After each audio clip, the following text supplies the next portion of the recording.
ವೀಕ್ಷಕರೇ ನಮಸ್ಕಾರ. ವಿಶ್ವವಾಣಿ ಟಿವಿಗೆ ಸ್ವಾಗತ. ಇರಾನ್ ಹಾಕಿರುವ 10 ಅಂಶಗಳ ಪ್ರಸ್ತಾವನೆಯ ಆಧಾರದ ಮೇಲೆ ಅಮೆರಿಕ ಶಾಂತಿ ಮಾತುಕತೆ ನಡೆಸಿದೆ. ಇಸ್ರೇಲ್ ಕೂಡ ಈ ಕದನ ವಿರಾಮಕ್ಕೆ ಬೆಂಬಲವನ್ನು ಸೂಚಿಸಿದೆ.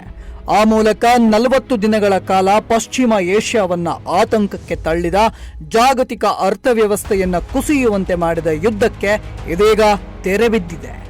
ಇರಾನ್ನನ್ನು ಸಂಪೂರ್ಣವಾಗಿ ನಾಶ ಮಾಡ್ತೇವೆ ಎಂದು ಪಣತೊಟ್ಟಿದ್ದ ಅಮೆರಿಕ ಈಗ ಕದನ ವಿರಾಮವನ್ನು ಘೋಷಿಸಿದೆ. 15 ದಿನಗಳ ಕದನ ವಿರಾಮಕ್ಕೆ ಅಂಕಿತ ಹಾಕಿದ್ದು ಯಾರು ಗೊತ್ತೇ? ಪಾಕಿಸ್ತಾನ ಮಧ್ಯಸ್ಥಿಕೆ ವಹಿಸಿದ್ದು ನಿಜಾನ? ಇರಾನ್ ಮಾತುಕತೆಗೆ ಬರಲು ಚೀನಾ ಕಾರಣಾನ ಎಂಬ ಕುತೂಹಲಕಾರಿ ಪ್ರಶ್ನೆಗಳಿಗೆ ಉತ್ತರ ಇಲ್ಲಿದೆ. ಕಳೆದ 5 ವಾರಗಳಿಂದ ನಡೆಯುತ್ತಿದ್ದ ಯುದ್ಧವು ಜಗತ್ತಿನ ತೈಲ ಪೂರೈಕೆಯ ನಾಡಿ ಮಿಡಿತವಾದ ಹಾರ್ಮುಜ್ ಜಲಸಂಧಿಯನ್ನು ಬಂದ್ ಮಾಡಿತ್ತು. ಈಗ ಇರಾನ್ ಈ ಜಲಸಂಧಿಯನ್ನು ತಕ್ಷಣವೇ ಮತ್ತು ಸುರಕ್ಷಿತವಾಗಿ ತೆರೆಯಲು ಒಪ್ಪಿಕೊಂಡಿದೆ. ಟ್ರಂಪ್ ಈ ಹಿಂದೆ ಇರಾನ್ನ ನಾಗರಿಕ ಮೂಲಸೌಕರ್ಯಗಳ ಮೇಲೆ ದಾಳಿ ಮಾಡುವುದಾಗಿ ಎಚ್ಚರಿಕೆಯನ್ನು ಕೊಟ್ಟಿದ್ದರು. ಇದು ಯುದ್ಧದ ಅಪರಾಧವಾಗಬಹುದು ಅಂತ ವಿಶ್ವಸಂಸ್ಥೆ ಮತ್ತು ಪೋಪ್ ಕೂಡ ಆತಂಕವನ್ನು ವ್ಯಕ್ತಪಡಿಸಿದ್ರು. ಈ ಬೆನ್ನಲ್ಲೇ ಕದನ ವಿರಾಮವು ಘೋಷಣೆಯಾಗಿದೆ.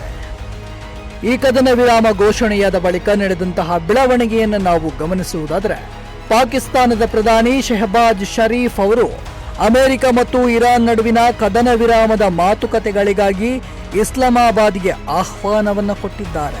ಇಸ್ರೇಲ್ ಯುಎಸ್ ಸೇನಾಪಡೆಯು ಇರಾನ್ ಮೇಲೆ ದಾಳಿ ನಡೆಸಲು ಪ್ರಾರಂಭಿಸಿದ ಬಳಿಕ 2 ಪಕ್ಷಗಳ ನಡುವೆ ರಾಜತಾಂತ್ರಿಕ ಪರಿಹಾರ ಕೈಗೊಳ್ಳಲು ಪಾಕಿಸ್ತಾನ ಪ್ರಮುಖ ಸಂಧಾನಕರ ಪಾತ್ರವನ್ನು ನಿರ್ವಹಿಸ್ತಾ ಇದೆ. ಕದನ ವಿರಾಮದ ಕುರಿತು ಹೇಳಿಕೆ ನೀಡಿದ ಪಾಕಿಸ್ತಾನ ಪ್ರಧಾನಿ ಶೆಹಬಾಜ್ ಶರೀಫ್ ಅವರು 2 ಪಕ್ಷಗಳ ನಡುವಿನ ಎಲ್ಲಾ ವಿವಾದಗಳನ್ನು ಬಗೆಹರಿಸಲು ಮತ್ತು ನಿರ್ಣಾಯಕ ಒಪ್ಪಂದಕ್ಕಾಗಿ ಮತ್ತಷ್ಟು ಮಾತುಕತೆ ನಡೆಸಲು ಟೆಹ್ರಾನ್ ಮತ್ತು ವಾಷಿಂಗ್ಟನ್ನಿಂದ ನಿಯೋಗಗಳನ್ನು ಏಪ್ರಿಲ್ 10ರಂದು ಇಸ್ಲಾಮಾಬಾದ್ಗೆ ಆಹ್ವಾನಿಸಿದ್ದೇವೆ ಎಂದು ತಿಳಿಸಿದ್ದಾರೆ. ಈ ಕುರಿತು ಹೇಳಿಕೆ ಬಿಡುಗಡೆ ಮಾಡಿರುವ ಅವರು, ನಾವು ಅತ್ಯಂತ ನಮ್ರತೆಯಿಂದ Islamic Republic of Iran, United States of America ಮತ್ತು ಅವರ ಮಿತ್ರ ರಾಷ್ಟ್ರಗಳು ತಕ್ಷಣದ ಕದನ ವಿರಾಮಕ್ಕೆ ಒಪ್ಪಿಕೊಂಡಿವೆ ಎಂದು ಘೋಷಿಸಲು ನನಗೆ ಸಂತೋಷವಾಗಿದೆ. ಇದನ್ನು ಸ್ವಾಗತಿಸುವುದಾಗಿ ಹೇಳಿದ ಅವರು 2 ಪಕ್ಷಗಳ ನಾಯಕರಿಗೆ ಆಳವಾದ ಕೃತಜ್ಞತೆಯನ್ನು ಸಲ್ಲಿಸುವುದಾಗಿ ತಿಳಿಸಿದ್ದಾರೆ. ಇವೆಷ್ಟು ಶೆಹಬಾಜ್ ಶರೀಫ್ ಅವರು ಹೇಳಿರುವಂತಹ ಮಾತು. ಡೊನಾಲ್ಡ್ ಟ್ರಂಪ್ ಹಾಗಾದ್ರೆ ಏನು ಹೇಳಿದ್ರು?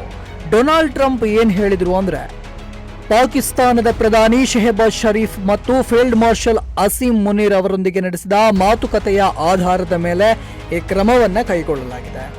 ಇಂದು ರಾತ್ರಿ ಇರಾನ್ ಮೇಲೆ ನಡೆಸಬೇಕಿದ್ದ ವಿನಾಶಕಾರಿ ದಾಳಿಯನ್ನು ತಡೆ ಹಿಡಿಯುವಂತೆ ಅವರು ವಿನಂತಿಸಿದ್ದಾರೆ. ಇದಕ್ಕೆ ಪ್ರತಿಕ್ರಿಯೆಯಾಗಿ ಮತ್ತು Islamic Republic of Iran Hormuz ಜಲಸಂಧಿಯನ್ನು ಸಂಪೂರ್ಣವಾಗಿ ತಕ್ಷಣವೇ ಮತ್ತು ಸುರಕ್ಷಿತವಾಗಿ ತೆರೆಯಲು ಒಪ್ಪಿಕೊಂಡಿರುವುದಕ್ಕೆ ಪ್ರತಿಯಾಗಿ ನಾನು ಇರಾನ್ ಮೇಲಿನ ಬಾಂಬ್ ದಾಳಿ ಮತ್ತು ದಾಳಿಯನ್ನು 2 ವಾರಗಳ ಅವಧಿಗೆ ಅಮಾನತುಗೊಳಿಸಲು ಒಪ್ಪುತ್ತೇನೆ ಅಂತ ತಿಳಿಸಿದ್ದಾರೆ. ಅಮೆರಿಕ, ಇಸ್ರೇಲ್ ಮತ್ತು ಇರಾನ್ ನಡುವಿನ ಈ ಸಂಘರ್ಷ ಕದನ ವಿರಾಮಕ್ಕೆ ಬರಲು ಮೇಲ್ನೋಟಕ್ಕೆ ಪಾಕಿಸ್ತಾನ ಕಾರಣ ಎಂಬಂತೆ ಕಂಡುಬರುತ್ತಿದ್ರೂ ಕೂಡ ಇದು ಪಾಕಿಸ್ತಾನದಿಂದ ಅಲ್ಲ, ಚೀನಾದಿಂದ ಆಗಿರುವುದು ಎಂದಿದ್ದಾರೆ ಅಮೆರಿಕ ಅಧ್ಯಕ್ಷ ಡೊನಾಲ್ಡ್ ಟ್ರಂಪ್. ಟೆಹರಾನ್ ಕದನ ವಿರಾಮದ ಮಾತುಕತೆಗೆ ಬರುವಲ್ಲಿ ಚೀನಾ ಪ್ರಮುಖ ಪಾತ್ರ ವಹಿಸಿದೆ ಎಂದು ಟ್ರಂಪ್ ತಿಳಿಸಿದ್ದಾರೆ.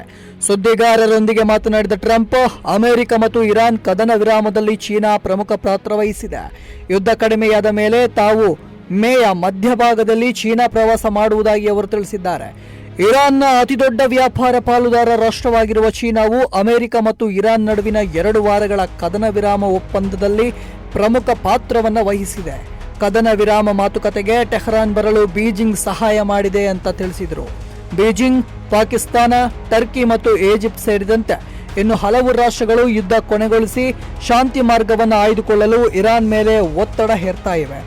ಈ ನಿಟ್ಟಿನಲ್ಲಿ ಇರಾನ್ ಅಧಿಕಾರಿಗಳೊಂದಿಗೆ ಚೀನಾ ಅಧಿಕಾರಿಗಳು ನಿರಂತರ ಮಾತುಕತೆ ನಡೆಸುತ್ತಿದ್ದಾರೆ ಎಂದು ಅಧಿಕೃತ ಮೂಲಗಳು ಅಮೆರಿಕನ್ ಏಜೆನ್ಸಿಗೆ ತಿಳಿಸಿವೆ ಎನ್ನಲಾಗಿದೆ. ಈ ಕುರಿತು ಚೀನಾ ಯಾವುದೇ ಪ್ರತಿಕ್ರಿಯೆ ನೀಡದೇ ಇದ್ರೂ ಕೂಡ ಬೀಜಿಂಗ್, ಪಾಕಿಸ್ತಾನ, ಟರ್ಕಿ ಮತ್ತು ಈಜಿಪ್ಟ್ ಸೇರಿದಂತೆ ಇನ್ನು ಹಲವು ರಾಷ್ಟ್ರಗಳು ಕದನ ವಿರಾಮಕ್ಕೆ ಇರಾನ್ ಮೇಲೆ ತಮ್ಮ ಪ್ರಭಾವ ಬೀರುತ್ತಿದೆ ಎಂದು ಅಧಿಕಾರಿಯೊಬ್ಬರು ತಿಳಿಸಿದ್ದಾರೆ. ಇರಾನ್ ಯುದ್ಧದ ಕುರಿತು ಚೀನಾದ ವಿದೇಶಾಂಗ ಸಚಿವಾಲಯ ಬೀಜಿಂಗ್ ಪಾತ್ರದ ಕುರಿತು ಯಾವುದೇ ಹೇಳಿಕೆಯನ್ನು ನೀಡಿಲ್ಲ. ಆದರೆ ವಾಷಿಂಗ್ಟನ್ನಲ್ಲಿರುವ ಚೀನಿ ರಾಯಭಾರ ಕಚೇರಿಯು ಯುದ್ಧ ಪ್ರಾರಂಭವಾದಾಗಿನಿಂದ ಬೀಜಿಂಗ್ ವಿಶ್ವಶಾಂತಿಗಾಗಿ ಕೆಲಸ ಮಾಡ್ತಿದೆ ಅಂತ ಹೇಳಿತ್ತು. ಚೀನಾದ ವಿದೇಶಾಂಗ ಸಚಿವಾಲಯದ ವಕ್ತಾರ ಮಾವೋ ನಿಂಗ್ ಎಲ್ಲ ಪಕ್ಷಗಳು ಪ್ರಾಮಾಣಿಕತೆಯನ್ನು ಪ್ರದರ್ಶಿಸಬೇಕು, ಯುದ್ಧವನ್ನು ತ್ವರಿತವಾಗಿ ಕೊನೆಗೊಳಿಸಬೇಕು, ವಿಶ್ವ ಆರ್ಥಿಕತೆ ಮತ್ತು ಇಂಧನ ಭದ್ರತೆಯ ಮೇಲೆ ಸಂಘರ್ಷದ ಪರಿಣಾಮದ ಬಗ್ಗೆ ಚೀನಾ ತೀವ್ರ ಕಳವಳವನ್ನು ಹೊಂದಿದೆ ಅಂತ ಹೇಳಿ ತಿಳಿಸಿದರು. ಏನೇ ಆಗಲಿ ಸ್ನೇಹಿತರೆ, ಇವೆಲ್ಲದರ ನಡುವೆ ಯುದ್ಧ ಕದನ ವಿರಾಮಕ್ಕೆ ತಿರುಗಿದೆ. 40ಕ್ಕೂ ಹೆಚ್ಚು ದಿನಗಳ ಈ ಒಂದು ಯುದ್ಧ ಇದೀಗ ಅಂತಿಮ ಘಟ್ಟವನ್ನು ತಲುಪಿದ್ದು ಅಮೆರಿಕ ತನ್ನ ನಿಲುವನ್ನು ಸ್ಪಷ್ಟಪಡಿಸಿದೆ.